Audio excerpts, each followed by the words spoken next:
Hey, and welcome everybody. Welcome to That's So Life podcast. I'm Nashley. Yes, thank you. Thank you for We were introducing joking now yourself. because with the first episode, the very first episode, I was ranting and then I didn't say my name. But I am Nashley Fredericks. My co-host is not with me tonight. Natasha, she's not feeling well. So we're sending her well wishes and love. And we will see her definitely next week. In studio, like I feel intimidated. I'm gonna be honest, I feel intimidated. I think that this is somebody huge, legendary icon, award-winning scientist, and I've obviously went through all his profiles and things, and the stalking and checking out what he does, and the various interviews and everything that he's done, and publications and things, and it's like. He's huge. In my eyes, he's huge. You know what? I wanted this gentleman since the Babbling Age days. Is it? And then he was on another podcast, Lounging with the Permals. I was like, yeah, they beat me to it, man. But then they spoke only about hip hop, man. And I was like, I followed the podcast, and I was like, please don't do it. Please don't touch on the scientist part, man. Yeah. I was like, okay, now quiet, because I want to talk about that's the quiet part, man. Yes. But anyway. Sorry, so I am humbled that he made the time to be here, that he came through in such short notice, and the fact that he's gracing us with that presence. So welcome, Ashley Ace. You can give the whole introduction to who you really are and all of that, but obviously, first things first, we need to prioritize things. I need to ask the questions that are important to society. For sure. So I would like to know, or not me, obviously not me, for research purposes, I couldn't find anything on social media or in a personal capacity or your things as to your relationship status. I couldn't find or other pictures or something. So even though it's not my business, for research purposes. Yes. Yeah, what is the relationship status? Yeah, I'm engaged. I have a fiance. Okay. Yeah, and I have my status is on my Instagram. Oh, it's on the Instagram. Apologies, Yeah, I so didn't check. I keep my Facebook to business. Oh, okay. Yeah, but yeah, her name is Canon Josephs, and I'm very happy. And yeah, she's here with us. I know she's beautiful, but I obviously couldn't say or elaborate on that. But because like I've been posting about you so that people can see who you are or research or take note. And then I also got that messages like, and I had a crush on him like 12 years ago and all of that. So it's like, because of that, obviously sure. just that update so that people know. Yeah, I think I need to update my Facebook. I'm in a relationship, and it's not complicated. No, definitely true.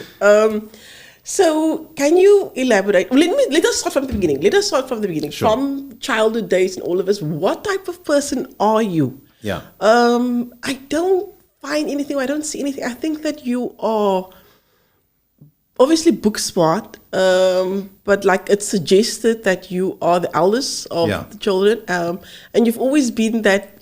Where you are taking control or tending to them. So what was it like, the childhood? Yeah, so firstly, let me first say I'm honored to be here. Thank you. Thank you so much. You guys are doing amazing work. I've seen your work before, and for me, it's an honor. So thank you for inviting me, firstly. Thank you. And I grew up in Bishop Lavis as a normal Cape Colored boy. Didn't grow up with a silver spoon, so things were tough, of course, as most of us have it. Life is not easy for anybody. But me being the eldest, things were really that bad that I got angry and I got aggressive. And I decided that, you know what, I need to get out of this place. There's too much violence, drugs, stuff like that happening. Then I decided I'm going to focus now a lot on trying to do the best that I can with my competence. So my dad was a big positive influence in my life in terms of when I was 5 years old, he forced me to read a newspaper. Because I used to complain, why do we live here? And when we go to Auntie this's house and that, they've got a pool and that. And I didn't understand as a 5-year-old, but why am I here and they there? Yeah. And then my dad used to explain to me, son, this is life. You can read, and I'm going to make you read this newspaper. And when you read it, one day you'll understand why. And my mom also, she had a very positive influence in the sense of she used to give me scope to do things. So I will never forget, because of reading the newspaper, I remembered how to spell Elsie's, the bus. And one morning I woke up and I made a breakfast for my mom, and I took out just enough money for the bus. I think I was six years old, and I took the bus to school. You know, my mom trusted me with that. Son, are you going to do this and whatever? And you see that together, the trust and the influence made me feel like, okay, I have to study. Went to Bello High when we moved out of Bishop Lavis, went to Bello High, and met a lot of good friends, but also saw a lot of things happening. So yeah, before we go there, it's a long story. I can't tell you my whole story in one go. But I was fortunate to have met very good friends, very good mentors, my family being there supportively. But obviously everything's a sacrifice. So what happened to me in terms of big scars, my sister, younger sister, baby was murdered, you know. So that for me was heavy. Yeah, that happened a couple of years ago, 2015. And, you know, substance abuse issues in the family, you know, broke the family. I'm not talking about only the immediate family, like, you know, so that's why I decided my first product that I'm going to bring out is a drug test, you know, in there with that part of the story. Okay. Sure. With your documentary that they had, I like that the focus, or where they started off, they showed the aspect of the Catholic home. Yeah. So in terms of religion, how are you on religion, and especially what impact did it have on your journey? Oh, what a beautiful question, and thank you for asking it. I was an altar boy, so of course in the church. And when I decided to go to university and to specialize in science, I lost religion. I became an atheist, you know, in every sense. You know, Darwin's theory of evolution and everything happened. And now, only say 2-3 years ago, I actually woke up and I saw, oh my God, I'm not in control of my life. You know, all these beyond coincidence circumstances and things happened, and the universe aligning. And I'm like, now using my science and I'm plotting this, and I'm like, but there is a creator.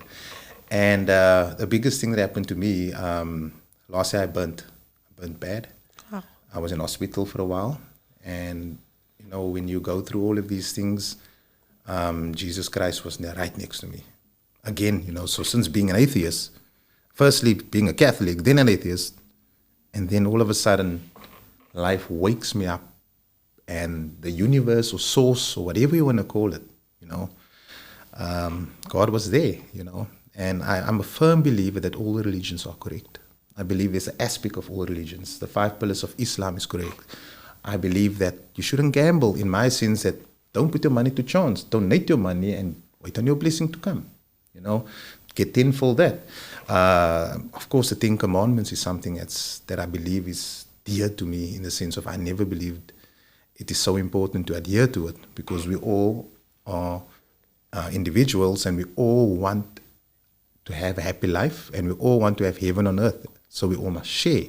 So selfish nature and greed and egotistical ways and all of that, I had to learn the hard way. You know, I was heading down the wrong way in terms of my mindset also, because being in the music game and feeling Mr. Man, you know, everything, you know.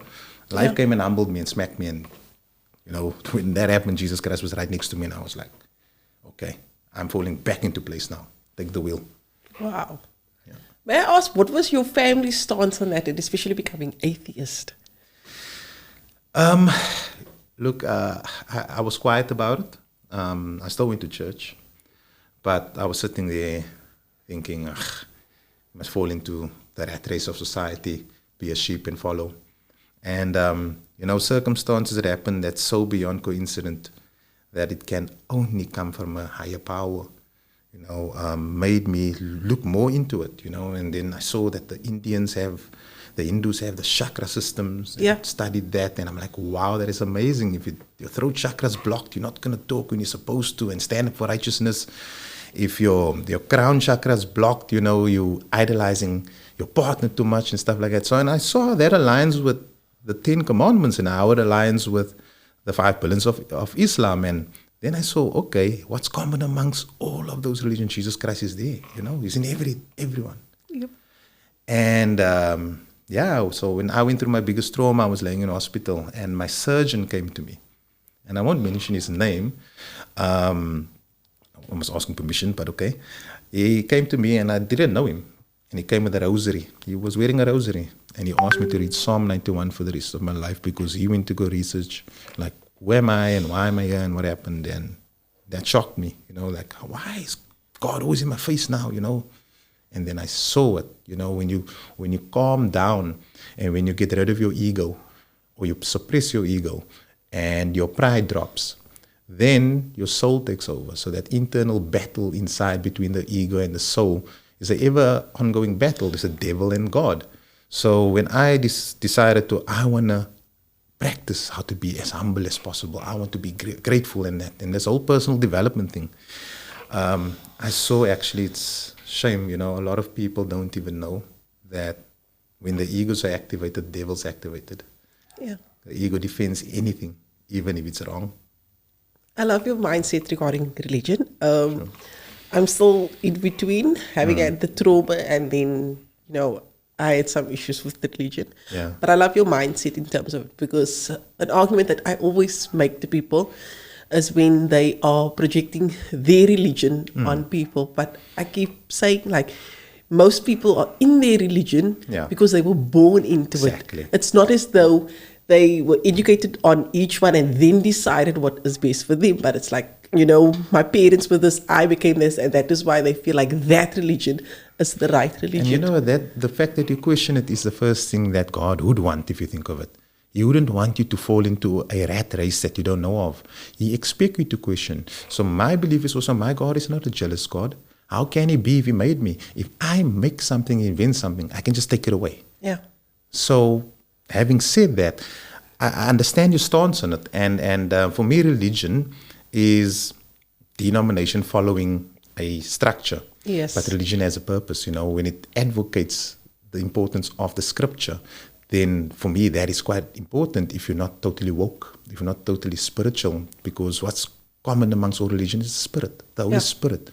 So if you understand the spirit and you feel your spirit, then of course you understand that there's a common goal for us here. We all need to make heaven on earth. We need to elevate this world. We're in hell at the moment, working ourselves out of hell, because we're not supposed to have all this trauma and pain. And what does trauma and pain do? It creates insecurities. Yes. And most of us don't want to realize that we have these insecurities. So there were many moments where I got triggered by somebody saying something, but nobody else got triggered. And I was only identified afterwards. And thank you to my fiancée, I've learned a lot from my EQ perspective, emotional intelligence perspective from her, that I'm being triggered for nothing. And then I thought, okay, what's the root cause of this? So my science kicked in, the ISO system. Let me identify where is this feeling sitting. And then I remembered, somebody said this back in the day. And ever since I said it, I didn't respond when I was supposed to respond, so I bottled it. And when I bottled that, it created insecurity. So then that insecurity, what it does is activate that ego. Whenever that insecurity gets triggered, that ego stands up in defense. So I said, okay, this is the yang of the yin, This is where if you don't control your yang, like that white dot, the yin in it, then it's going to run loose. So I apply it now, in everything that I try to do, and I'm not perfect. I'm still trying to elevate to the best of my ability. So I practice a lot of personal development. That's really good. That's really good advice. In terms of, especially when we've been through things or you had an argument and 5 years later, like it still upsets you because I could have said that, and we get worked up over it or it stays stuck with us. Exactly. So yeah, I like that. I like that. So now on to the whole, which you need to explain. Sure. Hopefully in layman terms so that we can all understand, even myself, in terms of the testing and everything that you actually do. Yeah. So now, to my understanding, you created the first in South Africa with the COVID-19, the antigen test. Yeah. But I think your biggest one, it seems like it's also suggestive on social media, is that the malaria kit. Yeah. But you do a lot of others, the HIV, the pregnancy, the ovulation, and all of that. Can we start off by saying people should test? A lot of times I feel like the stigmas around it and everything, or people are like, no, when all of us, it was my partner doesn't do this or whatever, and I don't need to get tested, whether it's HIV or not, whether you feel like you know your status. There's nothing wrong with just testing. Yeah. So I'm the type that I regularly test, whether I've been active or not, or if I come across something, or they'll have this like stands in the mall or whatever, or somewhere, and they're doing HIV testing just at random. Like I'll still go test even if I know my status already. The thing is also that you need to know your status. Yeah. But a lot of people, they are in that stuck where it's like they're not going to test because why do they need to? And I'm not doing anything, but like there's nothing wrong with just testing and knowing your status and all that. It's that responsibility part, it's where you are. It's not only about you. If you carry something that can infect somebody else, it's a responsibility behind it. So merely that's why I love the field that I'm in. I actually do also hate it, to be honest. Why? I love it from the sense that the products we manufacture and develop, people don't want it. They need it. So I love the fact that we can cater for that. But I hate it because there's disease out there. And it's a negative spin on what we're producing. Okay. So I'm producing products for something that's negative out there. Yeah. But I look at it in the sense of, if you don't have diagnostics, how are you going to do treatment? Yes. So what we done at my company, I'm a biotechnologist myself. So I studied biotechnology at UWC. And I had a mentor there. And, mentorship is so important. This guy, Clifford Jacobs. I read up on him. No, that is also one of my questions. That Your guy. stoker skills is really impressing me, Nasli. No. Clifford is a legend. He's a legend. What I love about him, that was also going to be one of my questions. The way he teaches. So what he did in one of the articles that you spoke about, it was a method where somebody got the calculation wrong. Yes. And then he came and showed like a completely different or fun method in how to do this. It was with the whole salt and cement thing. Yes. That's a funny story. So when I saw that, and I saw he's very unorthodox. He's from Oudtshoorn, so he came to university, and I'll tell the story. The exam was you need to calculate the concentration of salt and the amount you need to add into this beaker. Yeah. And this one person calculated correctly, but they didn't think logical. They were decimals out, And they calculated 50 kilograms in a 500 ml beaker. So that doesn't make sense, And Clifford got upset. He walked outside, and they were just building at UWC, and he came in with an empty cement bag. He said, guys, see this? This is 50 kilos. I'm not going to say who calculated that, but think of this. And then that drew me towards him, and I wanted to study forensic science. I watch medical detectives. I'm like, this is so cool. I can't wait. The ego's up. The family must see now I'm into this forensics thing. Then Clifford told me, you're one of the smartest kids in this class, and you come from a background that I believe you can do well in business. Why don't you go in biotech? And I had an argument with him, and I'm like, why do you tell me you want to cut up panties? Because you watch medical detectives. And he brought that whole reality check to me, man, and I took it serious, and I'm like, you know what? I'm not going to do forensics. I'm going to do biotech. And when I started biotech, I got a scholarship for my master's degree. And just before that, before I got any scholarships, it was tough. I worked at Peter Sellers in Paul. I was a barman. And then afterwards, I worked at Woolworths after hours, packing the shelves, packing fish, just to pay my studies, So when the blessings came, it came through Golden Arrow, the bus service. Golden Arrow, they stepped up and they had a competition, and they said it's first-year students, and they're going to select from the 4 universities, one student each, and they're going to pay their whole university career. So I'm at UWC, and at UWC you got Condom Square and the barn and that places. Liquor parties happening first year. Now you don't have school uniform on anymore. Liquor, everywhere to go. And I meet good friends, and I decided, I heard about this. The first year can sink you at university. So you better strap up properly because you're now stepping into your own independence. So what I done was, I partied with him, but I prioritized, and I'm like, no, I need to study now. Oh my God, I need to get a scholarship. How? I can't work these 2 jobs. And the maths department was so generous to me to allow me to help maintain the computers there to pay towards my studies. But then I studied hard, and what happened was Golden Arrow then had something called the Temba Merit Award, which is this, they're going to choose 4 students, and it was at the Artscape. And I'll never forget, they had it so dramatic. We sat in the auditorium and they had this light that falls on the student. And from UCT, then that person must walk to the stage. And from Stellenbosch, and then with that, came, and from UWC. And I'm sitting here and I'm thinking, what the hell? And that light stopped on me and I'm like, oh my God, yes, my studies are paid. So that helped a lot. So Golden Arrow stepped in, I didn't have to pay a cent again. Then after that, my honors degree, I got a scholarship from the National Research Foundation. And my project was very interesting. I had to look at what bacteria grows under soil in Marian Islands close to Antarctica where penguins defecated on. So it's like, I need to look at bacteria that eat penguin shit. Sorry for my language. No, it's fine. It's fine. I then realized that, this is not actually, I don't want to write these papers, man, academic stuff. Am I really going to go and finish my PhD? I want to get into business. And then I got a scholarship for my master's degree and a full paid scholarship with a salary on top of it. Yeah. I was like, I need to decline this. There's something in my gut says, don't do your master's. If I'm going to do this now, I already heard there's no jobs in South Africa. So how are they going to afford your qualification? You're overqualified. They can only take from honors and up. So I decided, no, look for a job. And UCT then said, they have a post for me, come do genetics.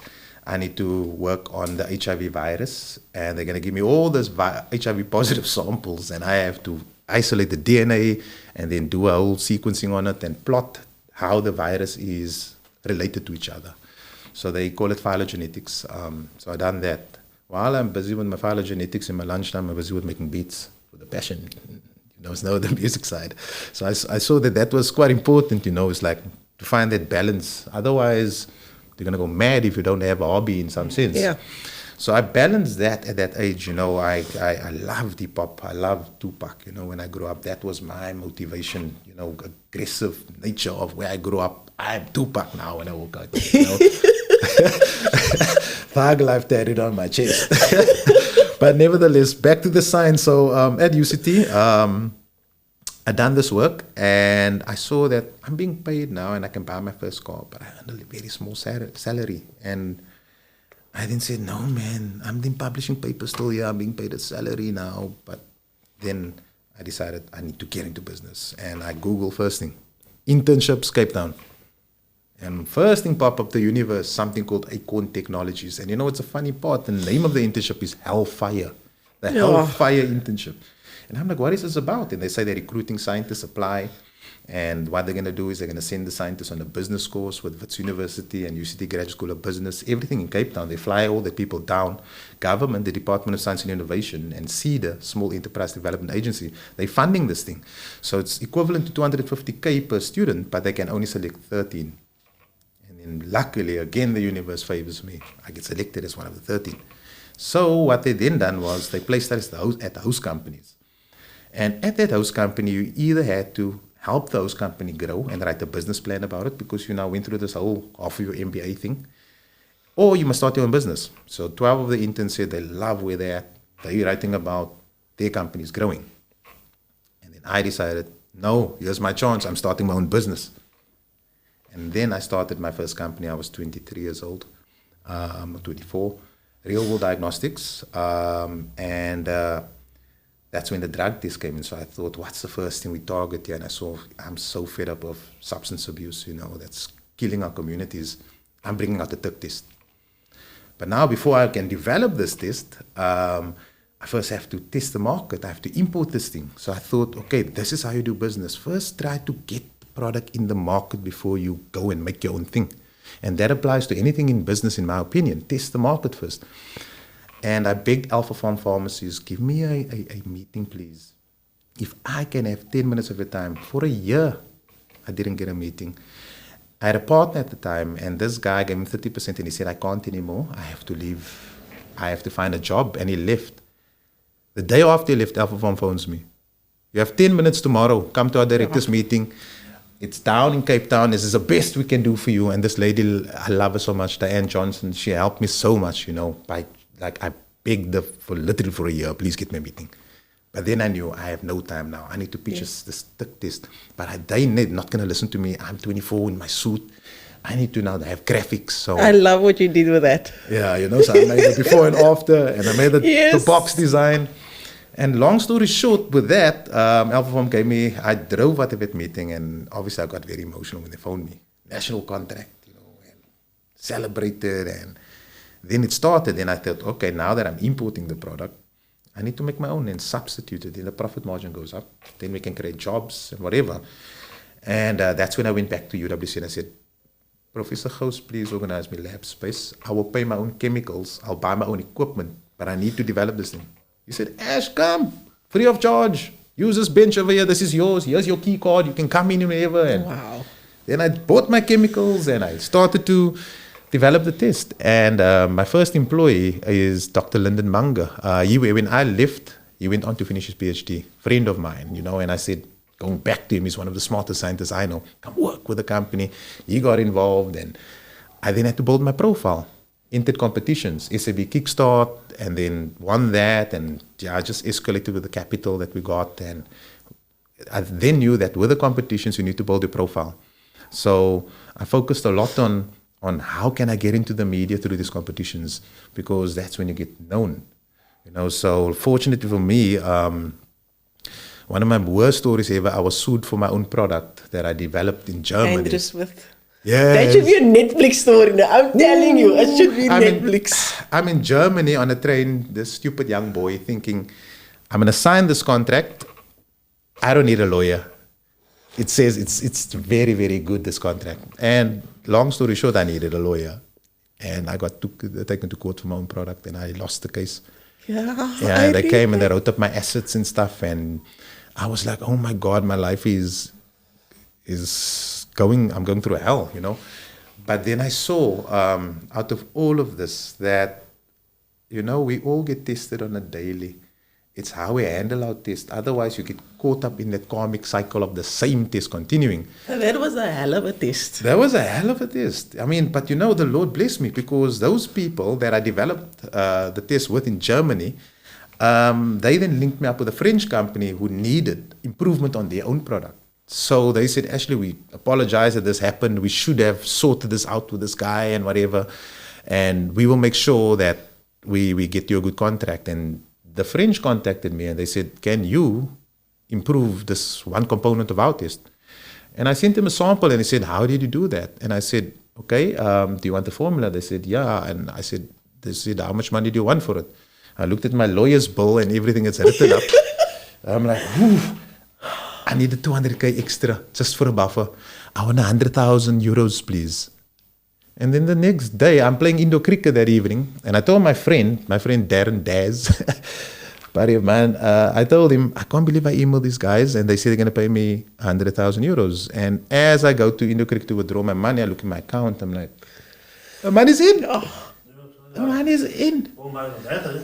You know what I mean? So I could pay my court cases and I could now pull back and learn from that. Never, ever skip a lawyer. Never, ever go for an accountant that's not qualified.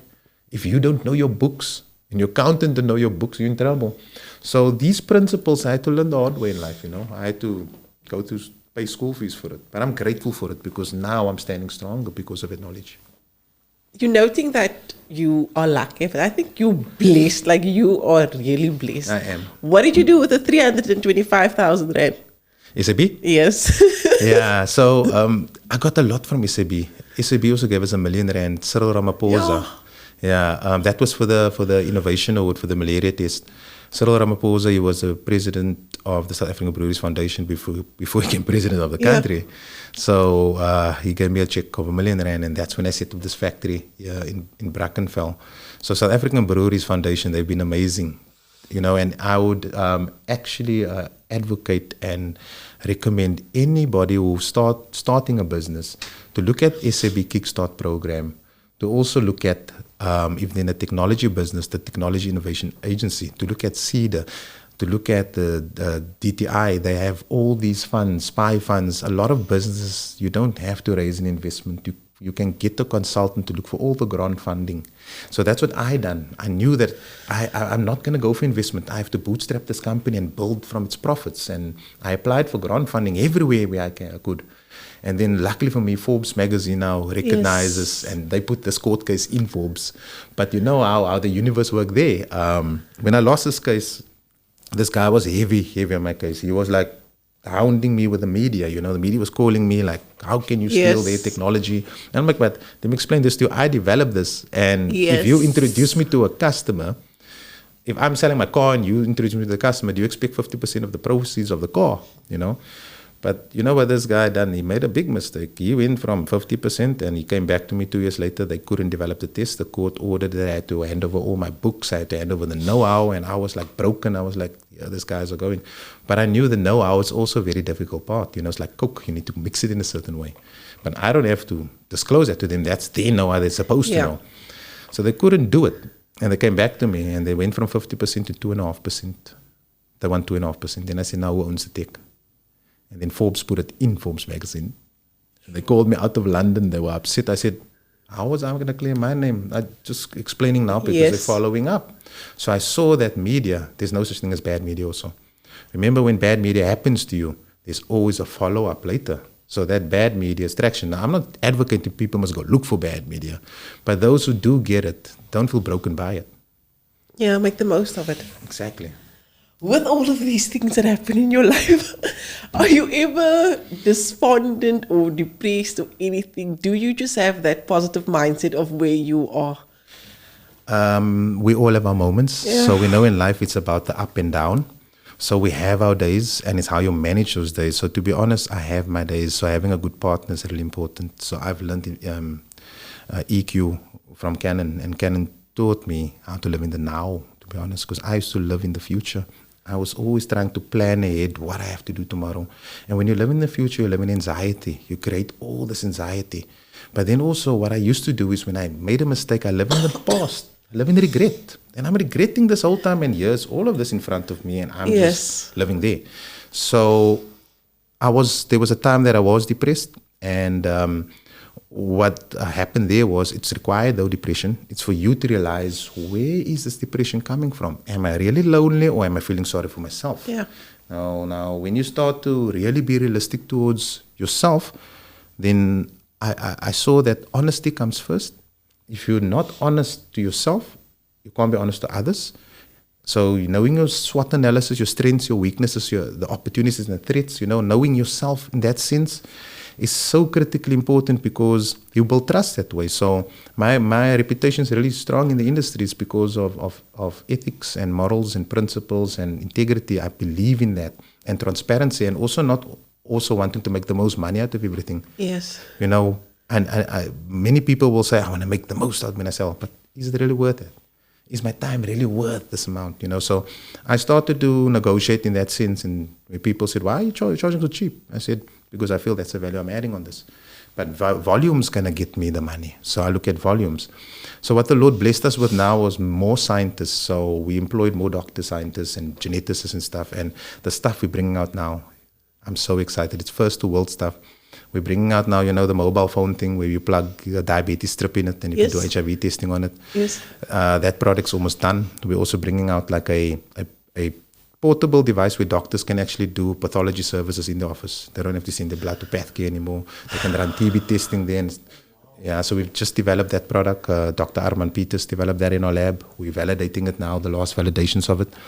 And then the Kunda developed what we call the biodometer, which is what you plug into your phone, and then you can do diabetes testing on your phone, or you can do HIV testing on your phone. You get results within 5 to 15 seconds, and it looks at charge. So that strip is like a nano wire. We print it on paper like electrodes, and we immobilize like an antibody. You guys know since COVID time antibodies. Yes. We immobilize that on there, and an antibody can be specific to whatever, HIV antibody or COVID. So that's how we change it. We put an HIV antibody for HIV test.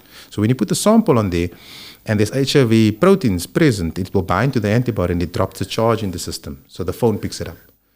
So when we That's saw that happen, amazing. yeah, it's a first world product, so we're getting interest from all across the world. So I'm interested in the thing the diabetes thing. Yeah. Because you get the patch where it gives you real time on your phone as well. Yes. But it's hella expensive. I think it's $5,000, whatever. Yeah. So this will give you like a up to thing. I like what you're asking here, because this one for the phone is good for diabetes. But there's another one we bring out, Oculus ID. I don't know if you've read about that. So Oculus ID, it's been in development since 2013.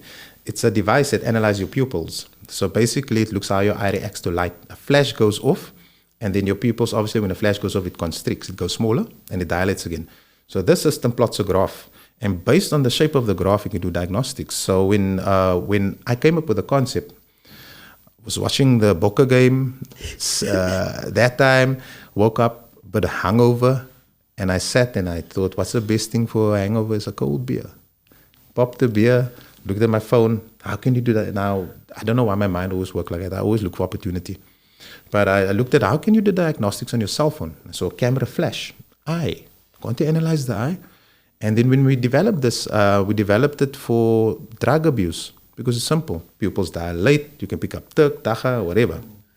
But then we done a study in Bishop Lavis at a clinic, and we saw one group of people, their pupils reacted normal to light, but when it's supposed to dilate again after the light, there's a lag. So I'm like, why is this whole group of people having this lag? And then we asked the doctor, and they all were diabetic. And we're like, oh my God, you can pick up diabetes by the eye. So now then I said, okay, we have to develop this thing in a way where the machine learning must be good. We need to develop it with a back-end server where we can actually baseline everybody into the server. We take a snapshot of their eyes' reaction to light. Obviously, we do a medical before that to make sure that they find there's no drugs in the system. Now we have a baseline. So now the next day when the person clocks into the system, it draws their baseline out and compares their scans to their own actual healthy baseline. So when we saw that with this diabetes lag, we saw that, okay, what if we baseline your glucose, your sugar concentration, your glucose concentrations of your eyes reaction at 2, 4, 6, 8, so we get the snapshots of you. Then you would never need a finger prick again. So now it will take that and compare it to whatever. So we filed a patent. The patent was now registered in the US. And we're going into clinical trials soon with this. We got our regulator, SAPRA, approved of our principal investigator that we've allocated. It was so difficult to find this doctor, certain doctor you have to find to run the trial. Found a very experienced professor, and we're looking forward to working with him and bringing Oculus to market. That's awesome. Oh, that's really awesome. Thank you. In terms of your goal with being on the JSE list, explain to somebody like me. I don't know stock and things like that. The only stock I know would be like, a beef block or something. So what does that mean for you? For me, it's that's related to your exit strategy. How do you want to exit your business? So some people want to list on the stock exchange because they want rapid growth and they want to be bought out the shares. Me, I have a different view. My philosophy of money has changed. Okay. Yeah, I'm more leaning towards the barter system should have been the way where people just trade with their passions and they trade with their strengths instead of monetizing it. So my main aim is to one day when I'm a big boy go into philanthropy. So I'm looking at blessings more than chasing money now. What can I do? And opportunities come because of the good that you do. Karma comes back, the positivity. So I'm doing a lot of work now with universities. I was yesterday a judge at UCT in the InterVarsity entrepreneurship competition between all the varsities in the country. And I saw exactly what these students are doing and I was blown away.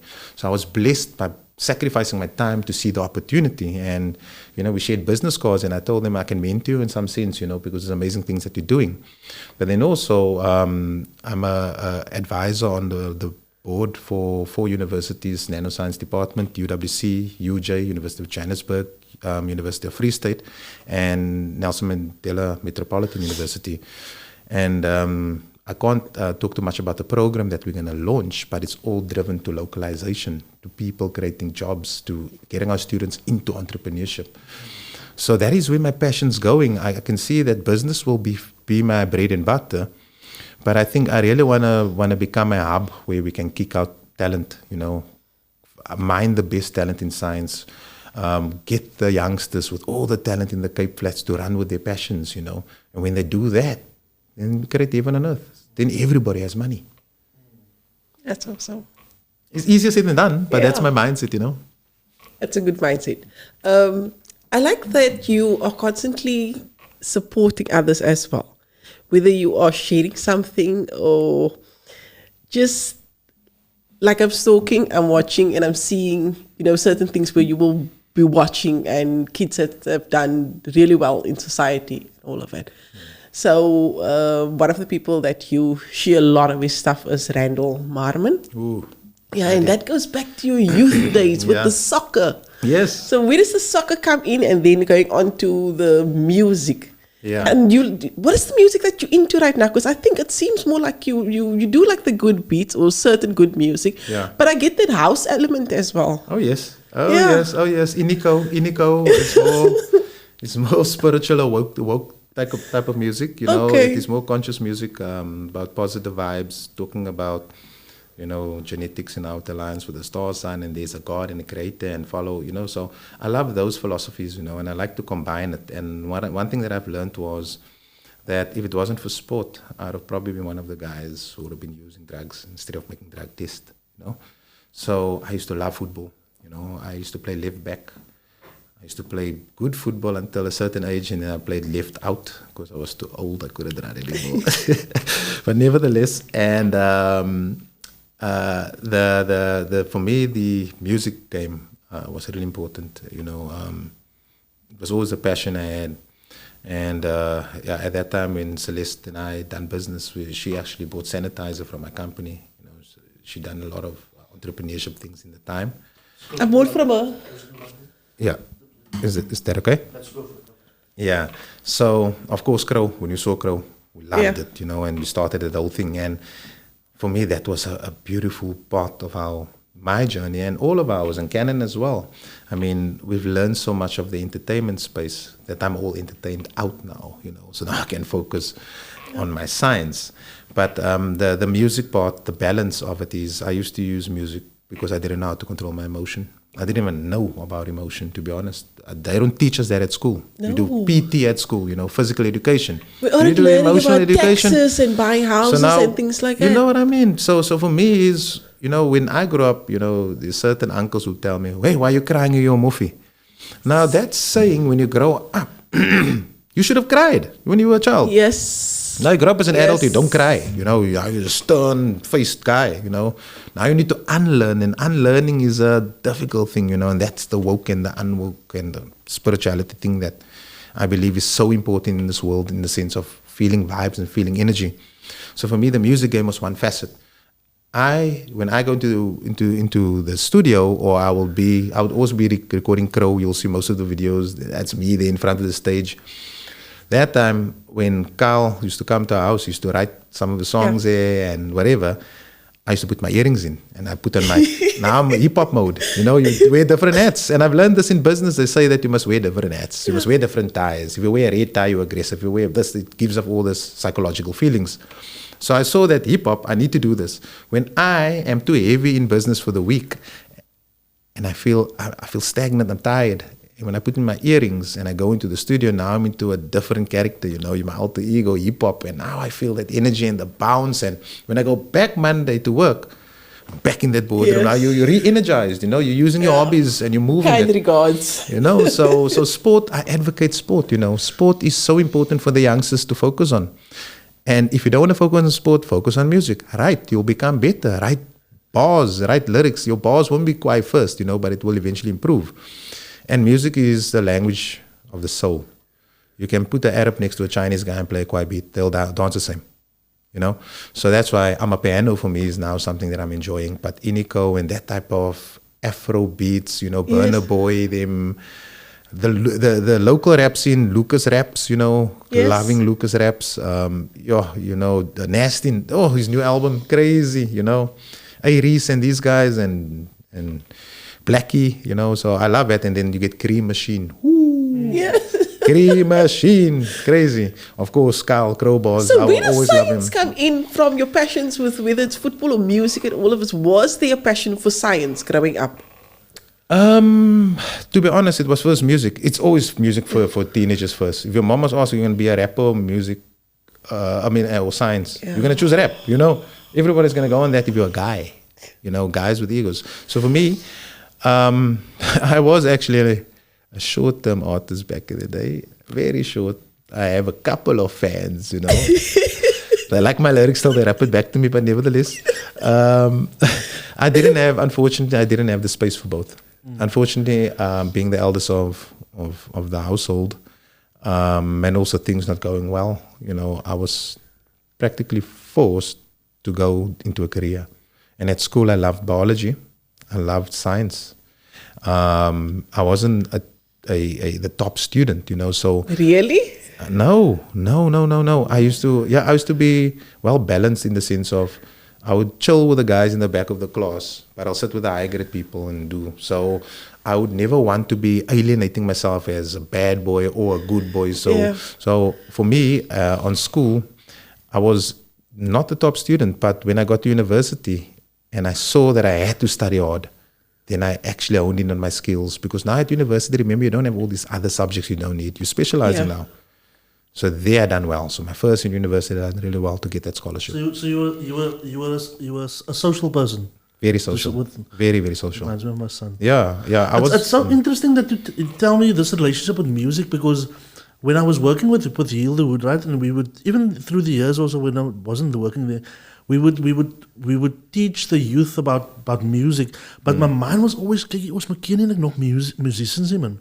We need lawyers, doctors, scientists, whatever. And in the back of my mind, I was always like saying, it's a pity we can't connect the music to the studies and then rear them and then have them like a gateway to the academical world, man. Yes. But now it's weird that you mentioned that, and now I'm realizing that but I knew it back then, but now it's just more affirmed that, well, when teaching the 90s DJing, beat making, whatever, you teaching them how to release and then focus on, because because my thing was also always, if you can, because a lot of kids have a problem with focusing. Yeah.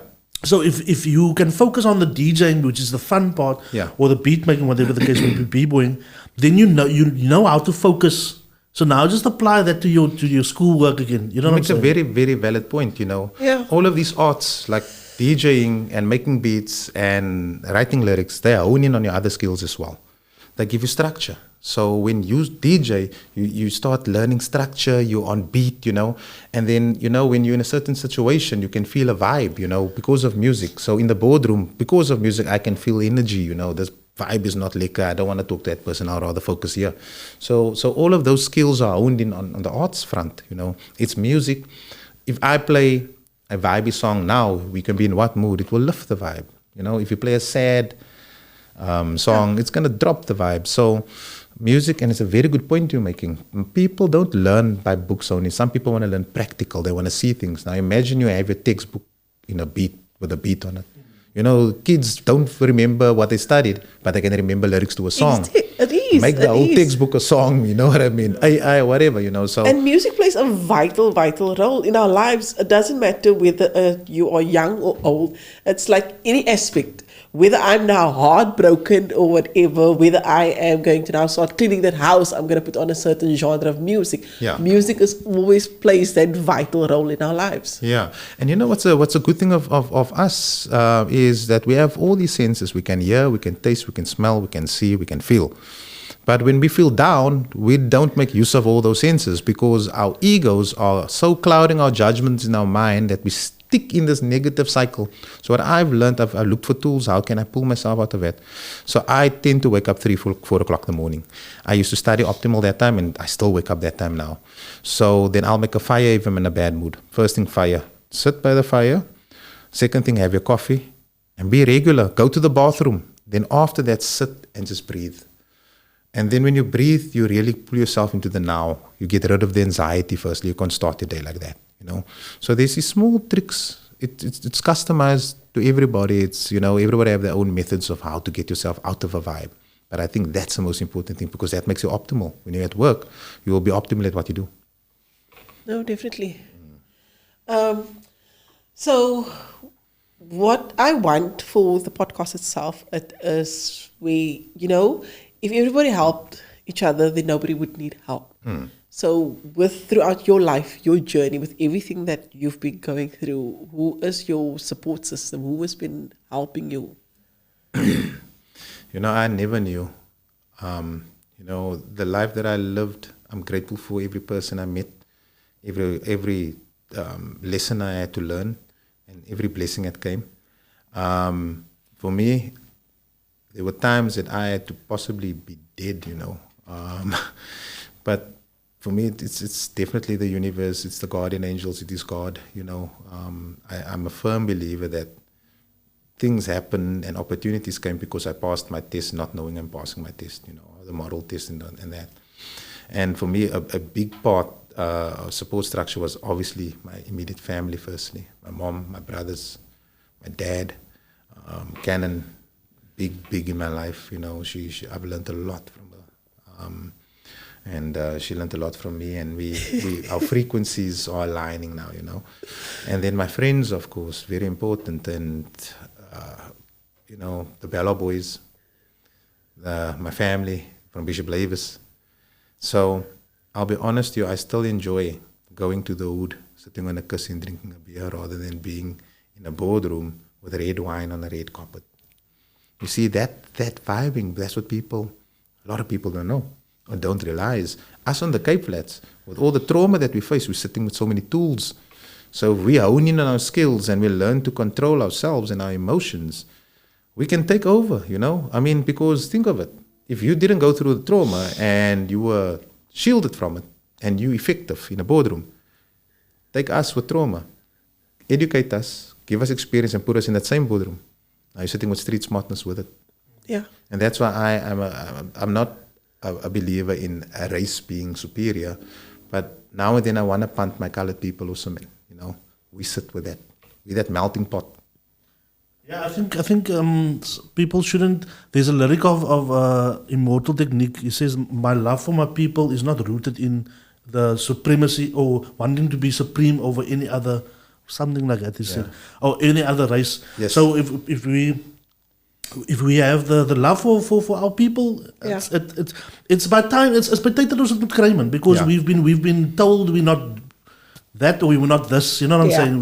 We non-white type of thing in apartheid years. So it's about time, and it's not that we looking down on any other race when we do it. It's just we need to love ourselves before we love other people. If we do that, everybody's going to benefit. We are a melting pot of all races in one in any case. We're the blacks, we're the whites, we're the Cape Malay. We got all of that in us. So let us take over, but then everybody's going to get from the pot. Maak 'n lekker pot biryani. I've got a question from Ryan Josen. So on this podcast, we talk a lot about big pharma, and you can, if you don't want to answer this, it's also good. Cool. But there's this stigma of big pharma, of Pfizer, and that they are hulle siellose mense, man. Ek praat nou van die top ouens nou. Yeah. How's your relationship with big pharma? Are they ethical? Are they doing the human race? Ek gaan my brille aan sit vir die antwoord.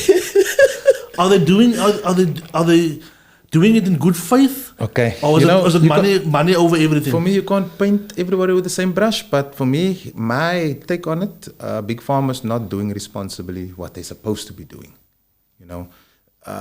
You cannot have markups on products people need the way they did. And I don't know if you guys know the story, when we came up with the COVID test, I was so upset about it. I went in the media, on radio and whatever. And on ETV, they asked me the price of the test. And I immediately gave them the price. And at the time, it was 450 Rand an antigen test. And it was 800 Rand a PCR test. Yes. And when I went on TV, I thought, I'm fed up of big pharma. I'm going to make a lot of people upset now. 50 Rand a test, that's it on TV. Jesus. And then the pricing dropped the next week, remember? The antigen test dropped and everything. And I saw, oh my God, the power of media and me just making one statement. Yes. How greedy are they? So now I don't want to paint everybody also again with the same brush. But that is the reason why we want to come up with something now called ComPharm, community pharmacy, where we actually want to take pharma economy and pharma profits and move it into mosques and churches and schools. Because why do you need to have a pharmacy at the mall? Why can't a school sell what the community needs, or Yeah. a mosque, and keep the proceeds, some of the proceeds, to build the school, create jobs there? Kids coming to school can buy, gout pills, whatever, over the counter stuff, or the diagnostics at the school. Then the school will take the cut that the farmers should have taken, and at big pharma markups. So changing the economy and the mindset of trading, the logistics of how things are going now. There's a company called Pickup. You can actually now deliver packages to our houses using an Uber type app, and it's developed in South Africa.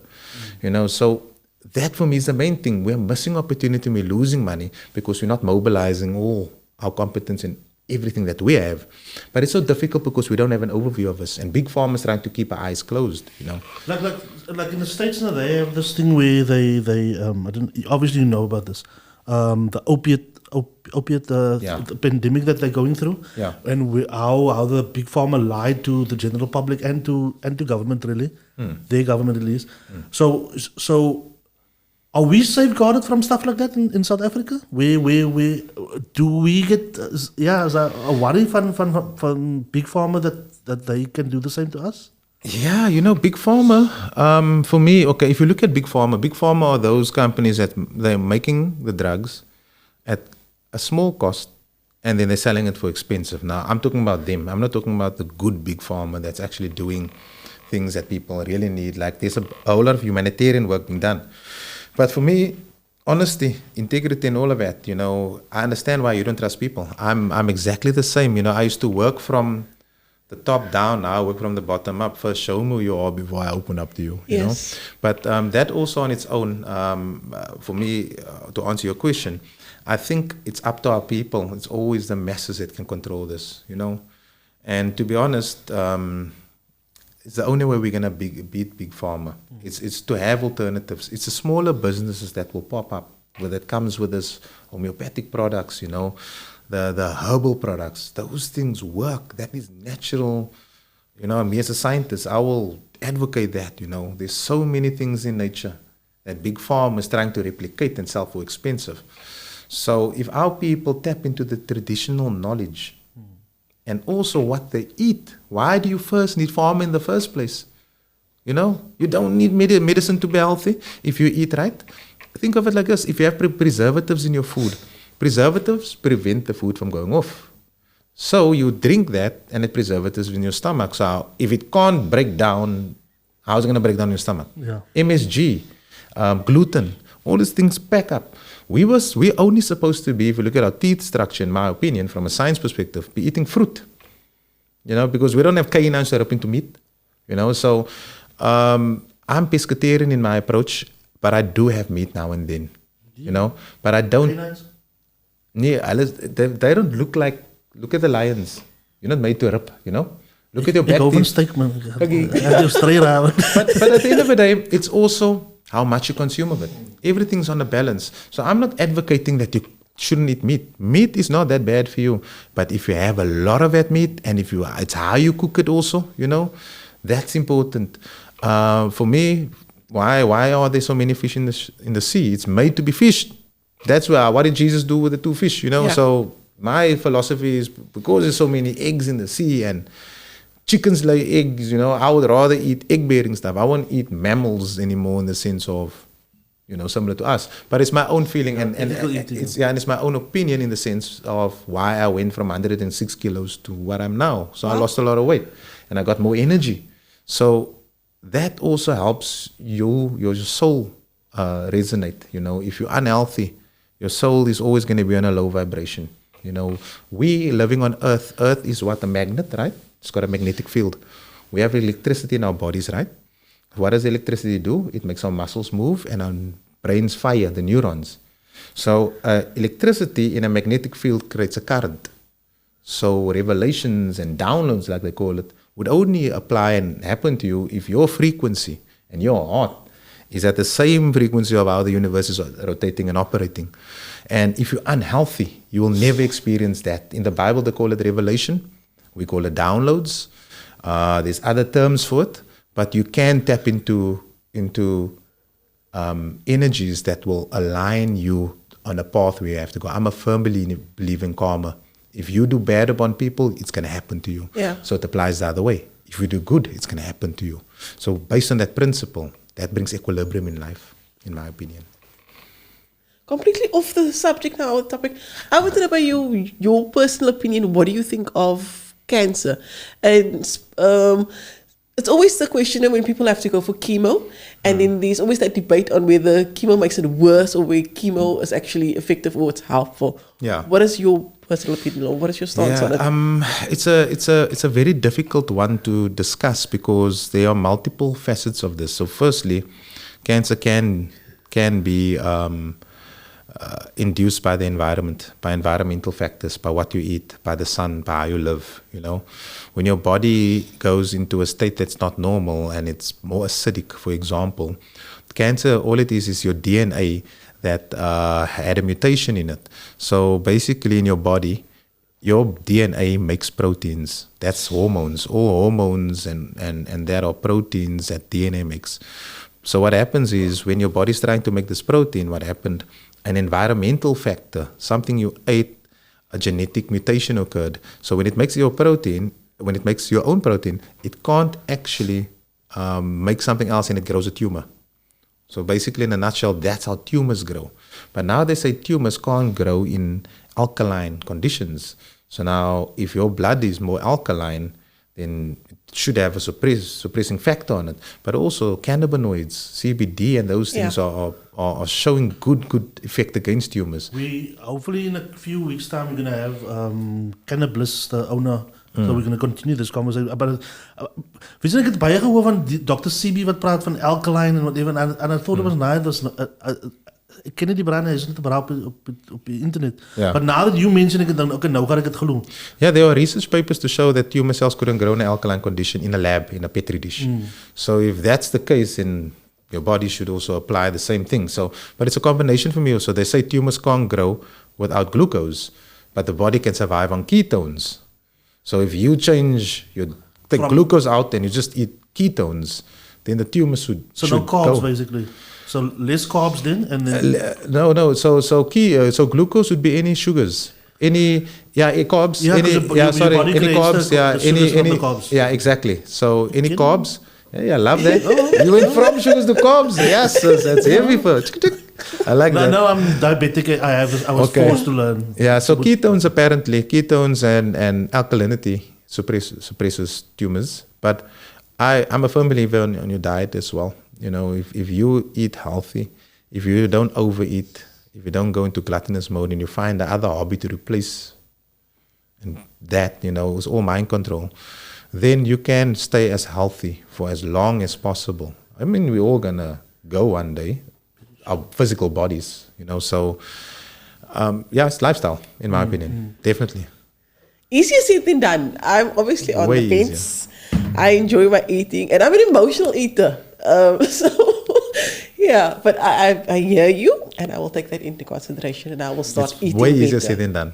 Yeah. It's way easier. It's practice, I know. Yeah, we all need to have balance somewhere in our lives, in every aspect. We need to know this is enough food, that's gluttony, that's just a space that I'm filling here. So if I'm bored, don't eat, go do something else, find another hobby. So that there is substitutions of hobbies in every aspect. I mean, it can be you're a very aggressive person. What makes you aggressive? What can I do to take that away? Yeah. So a lot of people don't know that you don't only grow physically, you're supposed to grow emotionally as well. You're supposed to grow personally as well, and we tend, and I'm a big culprit. I used to be a big culprit, and I'm growing in that regard, where I look at myself more now objectively in the sense of what you're doing wrong than right. That keeps you humble, So for me, honesty first, humble second, give of love. You can't break any rules with that. Oh, yes. Just to the people watching there, thank you so much for tuning in. Thank you for watching. Let us know where you are from as well. Like, follow, all of that. This guy's a real inspiration from Gaffaldine. I'm probably pronouncing it incorrectly. Gaffaldine or something, Benjamin. This guy's a real inspiration. Well done, brother. Which club did he play for? I played firstly in Bishop Lavis under 11 for Island Rovers, and then I played for Bellos Spurs, and then I played for Durbanville Football Club, and then I ended off at Holy Cross Football Club. Forgive my ignorance, but is Bella and Bishop Lavis neighboring suburbs or something? Yeah. Because it's in a lot of interviews, they'll sometimes reference you from Belhar and sometimes they reference you from Bishop Lavis. Yeah. Yeah. Yeah, I'm from both. Okay. Candice Britt Sampson is saying, I'm really enjoying this chat so much. I really appreciate that. Thank you, guys. What is the message that you want to leave people with? Yeah, the main message is that you're a superstar, all of us. We all have it in us. We cloud our own judgment, we all have potential in us, and we tend to, let the negative Nathan or negative Nancy take over. We should focus on positive Paul, we should focus on our strengths.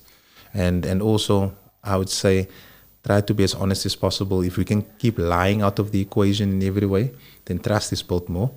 Be humble in every approach and be grateful for what you have and not what you don't have. So with that patience, when you build that patience, then the blessings falls into place. And put a greater first. If you don't want to call it God or source or universe, by doing that, you will never put yourself first. You won't think that you controlling this. You will work for the communal. You will work for the people together, collective. Because once you think you control everything, and I went through that, I had to learn the hard way that you're not controlling your destiny. You need to fall in line, your boy. You need to fall in line in terms of how this universe operates when opportunities present itself. How are you going to break out of the karmic cycles that you're in? So my word of advice is, on that regard, if people can try to live more in the now and enjoy the moments with each other from a positive light perspective, and that will reduce anxiety of living in the future or reduce regret of living in the past. It's easier said than done, all of these things, but it takes practice, And I would practice one day, I'll practice patience. I will try not to touch my phone for an hour, and it's so difficult. But then I'll get to 2 hours, whatever. The next day I'll try to be very compassionate. Or whoever I meet, I'll have conversation with, not communicate, look in the eyes and feel. So all of those small things, you need to practice it. How are you going to personally develop? And I've learned this through learning EQ from Canon, but then I applied science to it. And I take my science models and how can I actually unlearn? Because conscious nature is unlearning bad habit. The first half of your life, all that trauma, what am I going to do about that now? The second half, because everybody has trauma. And how am I going to fix all the things that I've done wrong? But be humble about this. So that balance, having a healthy lifestyle, very important. Enjoying life and not working too hard as well. That takes you to depression. I've lost a lot of friends to suicide, to so many things, as all of us did. We lost loved ones. So live like that, in my opinion, love, light, positivity. That's amazing. Now, thanks for being you, dude, and thanks for being an inspiration and being like a point for people to aim at, man. Because my scene, toen I seen die ou se whip, I was like, damn, did you see that? So now I also saw when I came in. So now, ek weet as die podcast klaar, obviously, what is he doing? Can't I do that for a living? You know what I'm saying? So now you have like a point now, dude, if you work hard, Yeah. If anybody wants to contact me, the youngsters, by all means, add me on Facebook, or email me at ashley.ace@gmail.com. I'll give that email address for any help, any youngster wants advice. I'm open to assist them mentor accordingly. That's awesome. Sure. That is. What I love about the show or the podcast or the people that we get is that you end up leaving here in the sense of, I hope that people have that as well, that, you want to do better with your life. You want to progress. Like when listening to people when they speak and their lives and what they've done and they've achieved. And it's like, I love that. That is why I look like this with a smile on my face. It's like you feel inspired, and I absolutely love that for myself, and I hope the people out there get it as well. So with this weekend, I hope everybody enjoys their Heritage Day safely. I'm not going to speak on heritage itself. I don't want to be like a hypocrite, and I'm not educated enough on the cultures. But what I do know is like this will always be the memes trending in terms of, where they talk about colored culture. So people will reference certain things to colored. You don't have your teeth in or something, or you are there drunk or at a tavern or whatever the case may be, and then they'll reference a colored. But if that same colored is suddenly winning the 400 meters or whatever, and then it becomes South African or African. Or if you wear a gown. Yes, yes. Pink one. Has to be Yes, and it's like it's colored people. So what I love on the social media with the if colored culture didn't exist. So if colored culture didn't exist, why does my granny know your whole family just because I mention your surname? If colored culture doesn't exist, then why do you know then, but you keep you then dumb? Like the way we sometimes speak, and then we'll like just know it. If colored culture doesn't exist, then why am I too legit to quit? Yeah.